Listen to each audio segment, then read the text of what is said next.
और ये बड़ा इंटरेस्टिंग टॉपिक होता है, आय और रोजगार। बहुत बड़ा यूनिट है, 12 मार्क्स का आता है ये, अगर 12th की बात करें तो कैसे करें आय रोजगार। जब दिमाग से सोचिएगा कि आपकी आय के दो भाग होते हैं, आय के दो भाग होते हैं, या तो उस भाग में आप आय को खर्च करते हो या तो आय को बचाते हो। आय को खर्च करते हो तो उसे क्या कहेंगे, उपभोग। अब बचाते तो क्या कहेंगे, सेविंग। तो यहां पे हमारे पास जो आय है उसके दो भाग हो सकते हैं। आय को हम इनकम कहते हैं और इनकम को सिंबल हम वाई से दिखाते हैं। तो वाई का मतलब यहां पे आय है, ये सिंबल है इको का। तो ये थोड़ा सा याद रखेंगे, किस लॉजिक से हुआ, दे दिया गया है। दूसरा है उपभोग, जिसको आप लोग कहते हैं कंजप्शन। इसको हम सी से प्रेजेंट करते हैं। एक आय का वर्ग होता है बचत, बचत जिसको आप कहते हैं सेविंग। तो इसको हम एस से प्रेजेंट करते हैं। तो आय के दो वर्ग हो गए, एक आपका उपभोग और एक आपका बचत।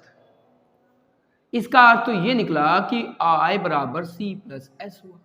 मतलब जो आपकी आय है उस आय का फॉर्मूला क्या हुआ, उपभोग प्लस बचत। दोनों ही किस पे है, आय के भाग है। तो पहले हम बात करते हैं कि इनके ग्राफ क्या बनते हैं, कैसे होते हैं, क्या डेफिनेशन होती है। अगर मैं बात करूं कि आय के ऊपर, हम पहले भाग के ऊपर बात करते हैं, उपभोग के ऊपर, जिसको आप कंजप्शन कहते हैं, सी से दिखाते हैं। तो अगर बोला जाए कि उपभोग है क्या, लोकल लैंग्वेज में सोचो। अगर मान लो आप बाजार जाते हो और आप कहीं पे जॉब करके 10,000 कमाते हो, बाजार में जाकर आप उस 10,000 रुपए में से आप मान लीजिए 8,000 रुपए खर्च कर देते हो, 8,000 रुपए खर्च कर देते हो, तो ये क्या दिखाएगा, उपभोग। मतलब अगर मैं 10,000 कमा रहा हूं, 10,000 में से 8,000 मैंने कपड़े खरीदने पे, खाने पे, पीने पे खर्च कर दिया, तो उसे उपभोग कहेंगे। तो हम उपभोग को डिटेल में समझेंगे। मतलब आय का वह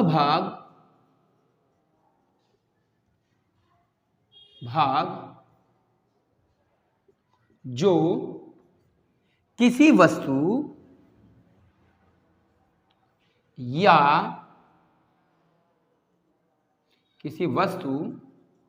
या सेवा पर खर्च किया जाए, खर्च हो। अब इसके अंदर थोड़ा डिटेल में जाएं तो मैं इस उपभोग को भी दो भागों में बांटूंगा। एक को कहते हैं स्वायत्त उपभोग और एक को कहते हैं प्रेरित उपभोग। सर क्या फर्क है स्वायत्त और प्रेरित उपभोग में? क्या है स्वायत्त उपभोग, क्या है प्रेरित उपभोग, समझाइए सर एक बार। तो अगर मैं स्वायत्त या प्रेरित की बात करूं आपसे,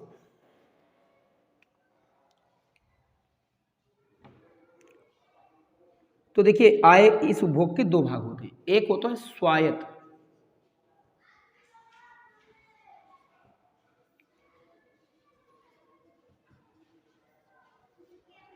जिसको इंग्लिश में कहते हैं ऑटोनोमस।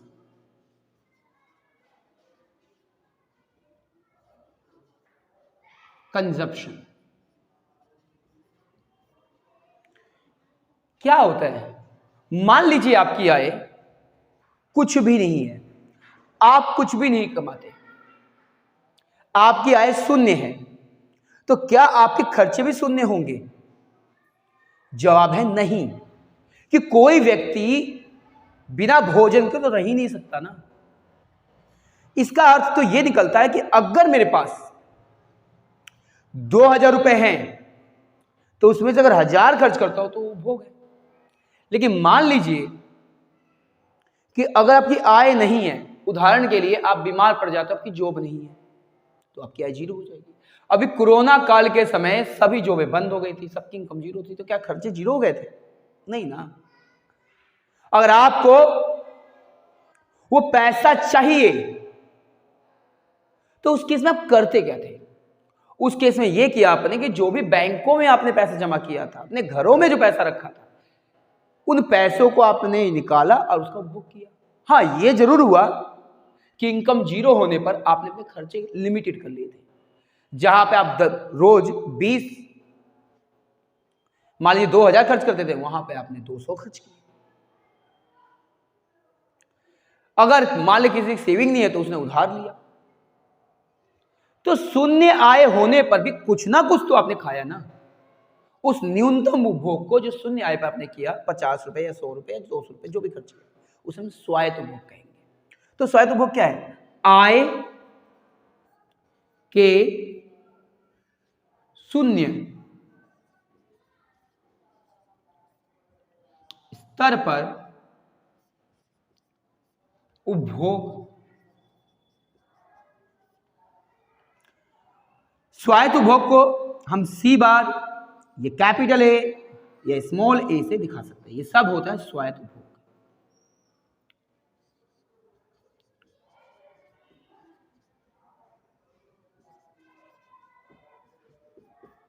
अगर मान लीजिए एक उदाहरण के लिए कि ये आपकी आय है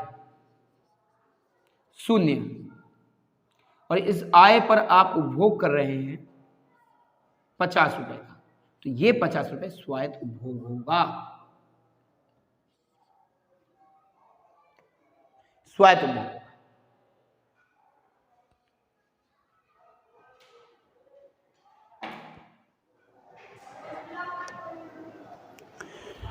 तो अब हम बात करते हैं इससे आगे की।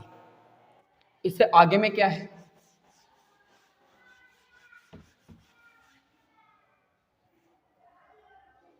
इससे आगे में क्या है? तो अगर हम इससे आगे की बात करें तो हमने अभी पढ़ा कि उपभोग जो होता है, जिसको कंजप्शन कह रहे हो आप, उसमें एक प्रकार तो आपने पढ़ लिया स्वायत्त उपभोग। स्वायत्त उपभोग आपने कह दिया, और स्वायत्त उपभोग को हमने कह दिया ऑटोनोमस कंजप्शन, जिसको सी बार या ए से लिखाया था। इनकम जीरो हो, इनकम या वाई कहते हैं, उपभोग जिसको आप सी कहते हैं। तो कहीं ना कहीं जीरो इनकम पे जो ये भोग किया जा रहा था 50 रुपए, कहीं ना कहीं स्वायत्त उपभोग था। ये तो समझ में आता अपने को। लेकिन बात इससे आगे की बात है। बात क्या इससे आगे की आती है सर? बात इससे आगे की यह आती है कि सर यहां प्रेरित उपभोग क्या है? प्रेरित उपभोग क्या है बच्चों? प्रेरित उपभोग को हम कहते हैं इंड्यूस कंजप्शन। अब ये क्या है? इंड्यूस कंजप्शन क्या है? क्या है इंड्यूस कंजप्शन? इंड्यूस कंजप्शन ये कहता है कि लोगों की इनकम जैसे जैसे बढ़ती है ना, लोग खर्चे भी उसी रेशो में इंक्रीज होते हैं। ये कहता है कि मान लीजिए आपकी कुछ आय थी 100 रुपए, तो आप 50 रुपए खर्च करते थे। अब आपकी इनकम बढ़ के अगर 200 हो गई, 100 से बढ़कर 200 हो गई, तो ये कहीं ना कहीं यहाँ पे जो आय परिवर्तन हुआ है, इसको हम डेल्टा वाई कह सकते हैं। डेल्टा वाई आय का परिवर्तन, 100 से 200 कितने का परिवर्तन? 100 रुपए का। इसे हम कहेंगे आय परिवर्तन। जो आय परिवर्तन आपका हुआ है,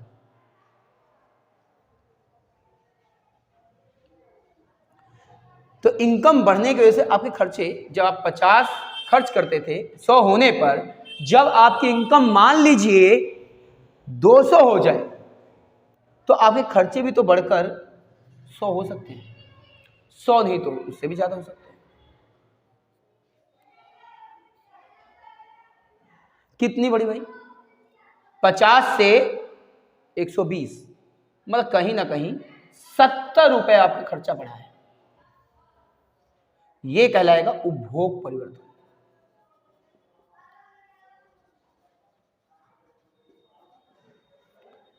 यह उपभोग में जो परिवर्तन है वो किसकी वजह से हुआ है? आय बढ़ने की वजह से। आय बढ़ेगी तो उपभोग बढ़ता जाएगा। तो यही उपभोग जो आय की वजह से बढ़ती है इसे हम कहते हैं प्रेरित उपभोग। थोड़ा और इसको डिटेल में हम पढ़ेंगे।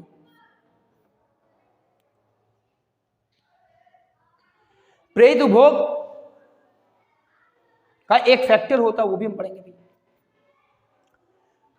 तो आय बढ़ने की वजह से जो उपभोग बढ़ता है वो कहीं ना कहीं प्रेरित उपभोग होता है। तो यहां कह सकते हैं आय 100 बढ़ी तो 100 आय में से 70 रुपए और खर्च हमने बढ़ा दिए। लेकिन थोड़ा सा डिटेल में समझते हैं इस बात को कि मैं एक बात करता हूं प्रेरित उपभोग के थोड़ा अंदर, अब डीप इसके अंदर जाकर गहराई सोचते हैं क्या है प्रेरित उपभोग, कैसे वर्क करता है, क्या इसके अंदर ऐसी चीज है। तो एक बहुत बड़े साइंटिस्ट थे, उनका नाम केंज था। उनसे पहले भी साइंटिस्ट कई सारे हुए। इकोनॉमिक्स के फादर एडम स्मिथ कहलाते हैं। आधुनिक अर्थशास्त्र के फादर या इकोनॉमिक्स के मॉडर्न इकोनॉमिस्ट केंज कहलाते हैं। अब क्यों केंज कहलाते हैं वो भी हम डिस्कस करेंगे, लेकिन उससे पहले जब प्रेरित उपभोग को ध्यान सीखते हैं। ये जो प्रेरित उपभोग है वो है क्या? अभी हमने सोचा कि प्रेरित उपभोग जो है आय में परिवर्तन होने से, या परिवर्तन शब्द का मतलब वृद्धि है, होने से जो उपभोग बढ़ा तो आय परिवर्तन हुआ, में परिवर्तन या वृद्धि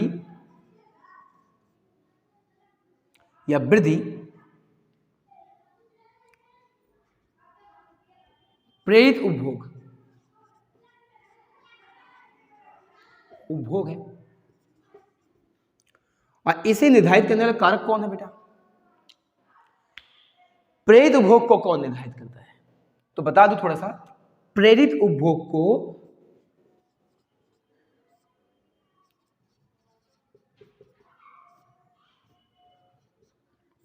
निर्भर करता है, या प्रेरित उपभोग को प्रभावित कौन करता है? एमपीसी।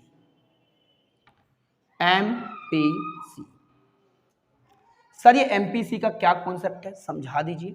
तो थोड़ा वेट करिए, अभी हम एमपीसी पढ़ेंगे। मार्जिनल प्रोपेंसिटी टू सेव, सीमांत बचत प्रवृत्ति। अब ये क्या चक्कर है, थोड़ा सा इसके बारे में हम सीखें और समझें।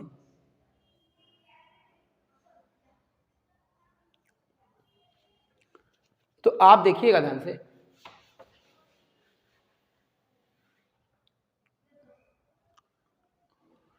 तो कहीं ना कहीं ये क्या चल रहा है प्रेरित उपभोग का, जरा एक बार देखते हैं बहुत अच्छी तरह। पढ़ेंगे मजा आएगा, समझेंगे मजा आएगा। जीरो आय होने पर जो उपभोग स्वायत्त, आय बढ़ने के साथ जो उपभोग बढ़ता है प्रेरित। इसका मतलब आप एक चीज ध्यान से देखिएगा, यहां एक तालिका से हम इसको समझाने की कोशिश करते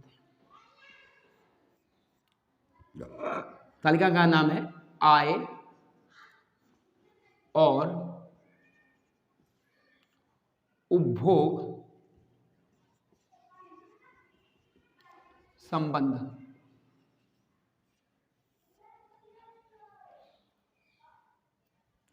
मान लीजिए मैं अपनी आय मान लेता हूं, आय 0 है, जिसको y से दिखाते हैं। 0, 100, 200, 300, 400, ये लगातार आय क्या हो रही है, बढ़ती जा रही है। पहले 0, फिर 100, फिर 200, फिर 300, और ये साइड में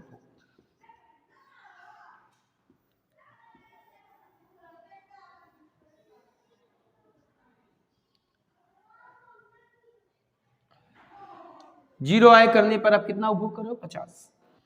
आय बढ़ी तो आपने उपभोग बढ़ा कर दिया 100, फिर और आय बढ़ी तो आपने 150 कर दिया, और आय बढ़ी तो 200, फिर और आय बढ़ी 250। कहीं ना कहीं आप देख रहे हो कि आय जैसे जैसे बढ़ रही है वैसे वैसे उपभोग बढ़ता जा रहा है। 100, 200, 300, 400, उपभोग भी आपका क्या हो रहा है, 50, 100, 150, 200, 250, ये भी तो बढ़ता जा रहा है। लेकिन अब हम ये समझते हैं, ये वाला तो हमने स्वायत्त उपभोग कह दिया, जीरो आय पे, ये जो आय बढ़ती जा रही है और उसकी वजह से उपभोग बढ़ता जा रहा है, तो आप बता सकते हैं क्या कि जो 100 उपभोग है, वो 100 उपभोग में क्या है, दो चीजें, सी और डेल्टा सी। सर क्या है सी? सी का मतलब ये 100 रुपए आप उपभोग देख रहे हैं, इसमें पिछला वाला 50 रुपए उपभोग है।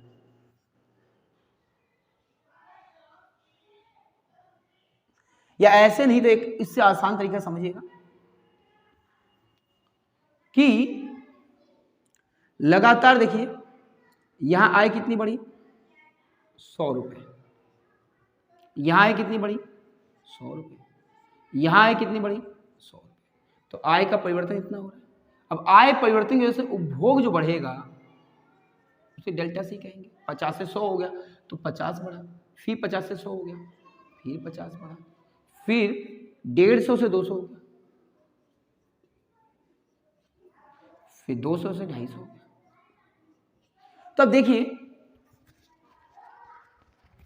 और यहां पर भी आप देखिए,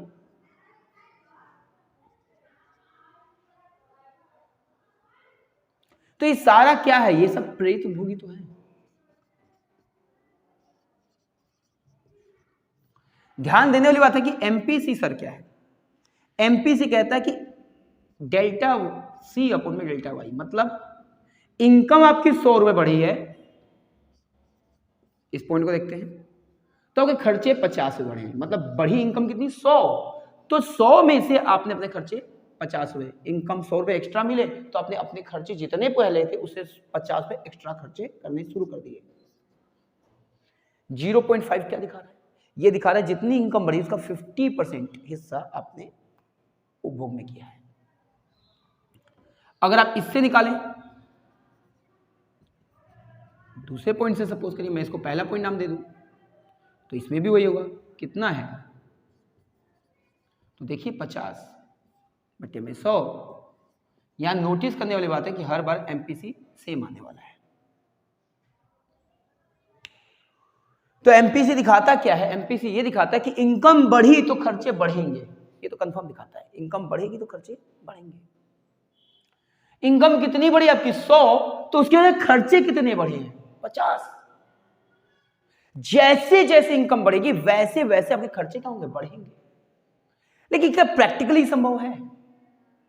अगर मान लीजिए मेरी इनकम 100 रुपए बढ़ जाती है तो अपने खर्चे में बढ़ाऊंगा, 100 रुपए मुझे एक्स्ट्रा मिले, तो मान लीजिए 3 पर्सन है, एक ए पर्सन है, 100 उसे एक्स्ट्रा मिले, इनकम एक्स्ट्रा 100 रुपए बढ़ी, तो ए ने खर्च किए 50 रुपए। अगली बार फिर ए के बढ़े 100 रुपए और रुपए, तो उसने फिर 100 में से 50 खर्च कर दिए, फिर इनकम 100 रुपए बढ़ी, फिर 50 खर्च कर दिए, तो ये तो हर बार बराबर ही कर रहा है। लेकिन क्या प्रैक्टिकली तीनों प्रूफ हुए हैं? मान लो इनकम हम बी पर्सन की मान लेते, 100 रुपए इनकम उसकी हर बार बढ़ रही है, पहली इनकम 100 बढ़ी, दूसरी बार भी इनकम 100 ही बढ़ी, तीसरी बार भी इनकम 100 ही बढ़ी, लेकिन 100 में से वो खर्च कितना कर रहा है, पहले 70 रुपए खर्च कर, उसके बाद 80 खर्च कर रहा है, उसके बाद 90 खर्च कर रहा है। तो इस बात को जरा हम समझते हैं कि तीनों फर्क क्या है। देखिएगा,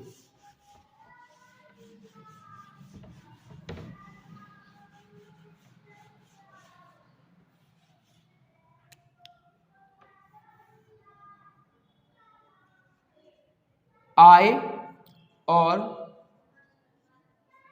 उपभोग संबंध को यार ठीक से पढ़ते हैं। ये तो सबको पता कि आय बढ़ेगी तो उपभोग बढ़ेगा, आय घटेगी तो उपभोग घटेगा, ये सबको पता है। लेकिन क्या आप जानते हैं संबंध 3 प्रकार से बांटे जा सकते हैं? कैसे सर? देखिए, मान लीजिए आपकी आय ये रही, उपभोग ये रहा,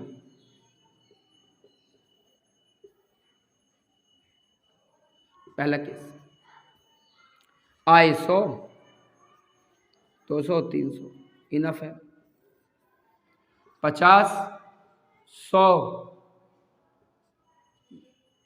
150, एमपीसी निकाल लो। कैसे निकालते हैं? डेल्टा वाई अपन में डेल्टा सी अपन में डेल्टा वाई। पहला ब्लैंक रहता है तो देखिए सी में चेंज यहां से आएगा, वाई में चेंज यहां से आएगा। तो सी में कितना चेंज दिखा रहा है? 50 से कितना हुआ? 100, मतलब भोग परिवर्तन हुआ 50 का। आय परिवर्तन देखिए 0 से 100,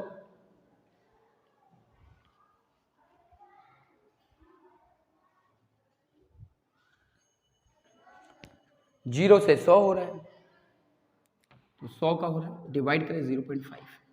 यहां पे देखिए कितना 50, ये कितना हुआ, यहां पर भी। तो नोटिस करने वाली क्या बात है कि इसमें एमपीसी स्थिर है, एमपीसी स्थिर है। और जब एमपीसी स्थिर होता है तो ये सी वक्र मतलब ग्राफ, देखो क्या होगा। अगर एमपीसी स्थिर है तो सी का ग्राफ आप देख लीजिए। पहले केस में यहां उपभोग लिख दिया आपने,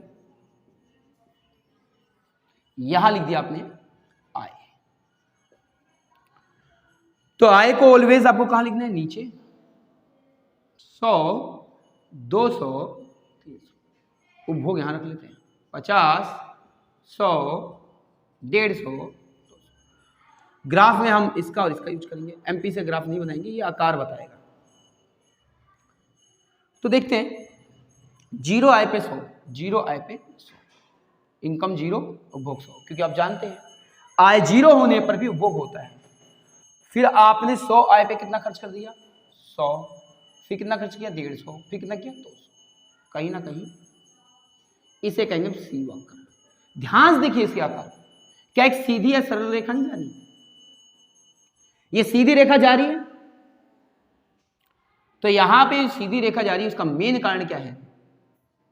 या कह सकते हैं कि जो सी ग्राफ जा रहा है, सी वक्र जो है वो सरल रेखा है। सरल मतलब सीधी रेखा है, सरल रेखा है। क्यों है? उस क्यों का कारण है एमपीसी स्थिर है। और सबसे ज्यादा आपका यही यूज करना, 90-90% यही आएगा, आपको यही सबसे ज्यादा याद करना है कि सी ग्राफ ऐसा होता है। पेपर में क्वेश्चन आता है कि सी का ग्राफ 0 से क्यों नहीं शुरू हुआ? क्योंकि आप सब जानते हो कि 0 आए पर भी आप उपभोग करते हो। तो आप कहना ये जो दिख रहा है ये स्वायत्त उपभोग है 50, और 0 आए पर उपभोग किया जाता है। तो ये तो आपका पहला हुआ केस। पहला केस क्या हुआ? जिसमें एमपीसी क्या था? स्थिर था। अब हम बात करते हैं दूसरे ग्राफ की।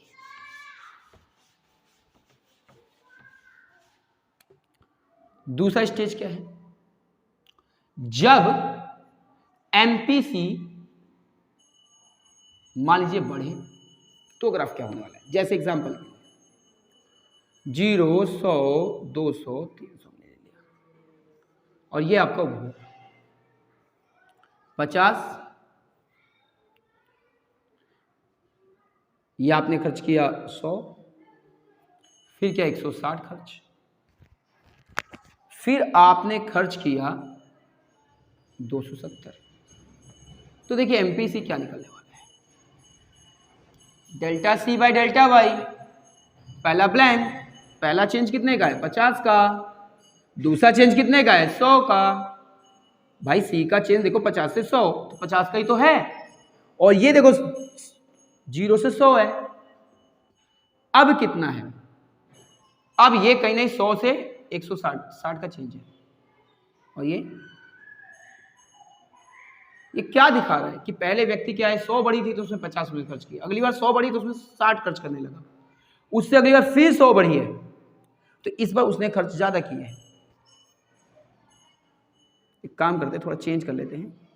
क्यों बता देता हूं, क्योंकि यहां पे अगर मैं चेंज लेता हूं तो 110 हो जाएगा, नीचे 100, और इसका 1.1 आएगा कि एमपीसी का मान कभी भी 1 से ऊपर नहीं होता। क्यों नहीं होता आगे पढ़ेंगे, ये गलत है, थोड़ा सा हम ठीक कर लेते हैं इस टेबल को।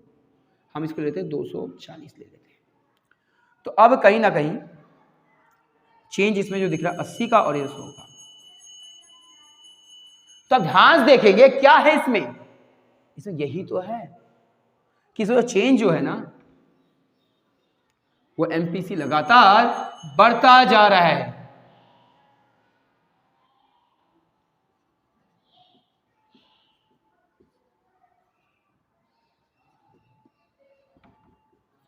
सौ, 200, 300, खर्चे की बात करते हैं, 50, 100, 150, 200, 250, 0 पे 50, 100 पे 100, 200 पे 160,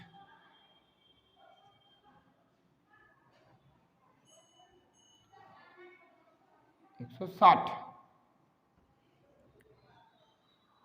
और 300 पे 240।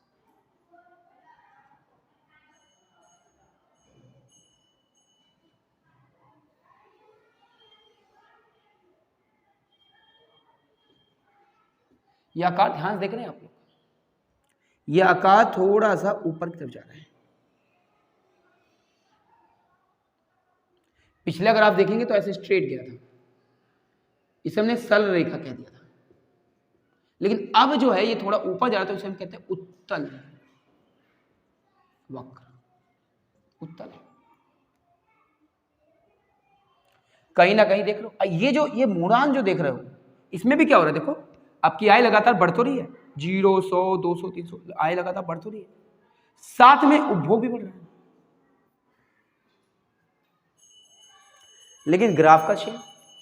तो एमपीसी क्या कर रहा है भाई, एमपीसी आकार बता रहा है। तो सी का आकार कौन निर्धारित करता है, सी का आकार कौन निर्धारित करता है, एमपीसी।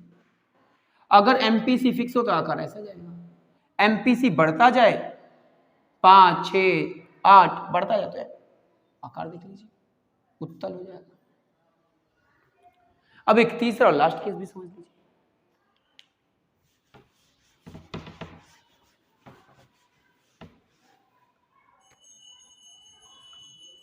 तीसरा है एमपीसी जब घटे,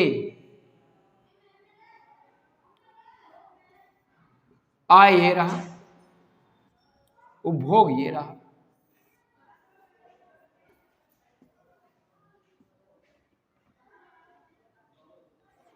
जीरो, 100, 200, 300, पहले 50, फिर 100, 140 और 160। तो यहां एमपीसी अगर देखेंगे आप तो क्या होने वाला है, सो सिंपल, इसमें एक काम होने वाला है, delta C by delta, change कितने का 50, चेंज कितने का 100 का, तो ये डिवाइड करके कितना आया, और यहां पर 40, यहां पर देखिए अब इसमें लगातार एमपीसी क्या हो रहा है, गिर रहा है। अगर इसका ग्राफ आप बनाएंगे तो वो अवतल बनने वाला, अवतल मतलब क्या होता है, नीचे की ओर झुका हुआ, अवतल बनने वाला है। सर कैसे अवतल बनने वाला है, ये आपका उपभोग और ये आपकी आय, 100, 200,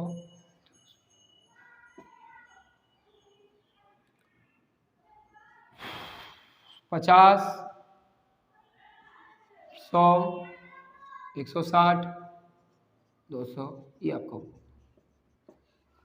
तो 0 पे कितना है 50, 100 पे कितना है 100, 200 पे 140, और फिर कितना है 100। तो अब देखिए इसे हम अवतल कहेंगे। तो इसका कंक्लूजन क्या निकला, इसका कंक्लूजन क्या निकला, इसका सॉल्यूशन क्या निकला? किसी वक्र 3 प्रकार के हो सकते हैं। अगर शॉर्ट में अगर आपसे डिस्क्रिप्शन की बात करें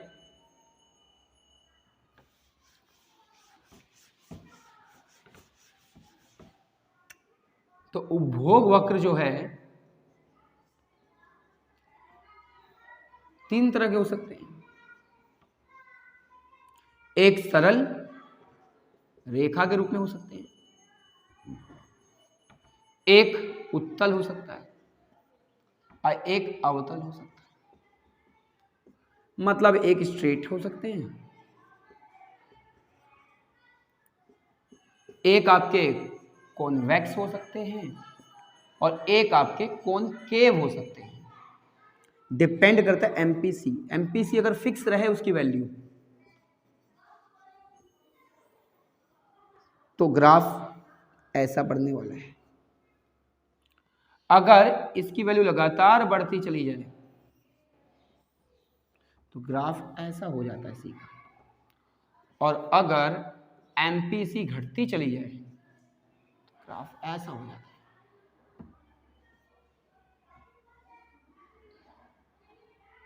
तीन आकृतियां हैं, तो बताओ कौन इसको अफेक्ट कर रहा है इस ग्राफ को? एमपीसी।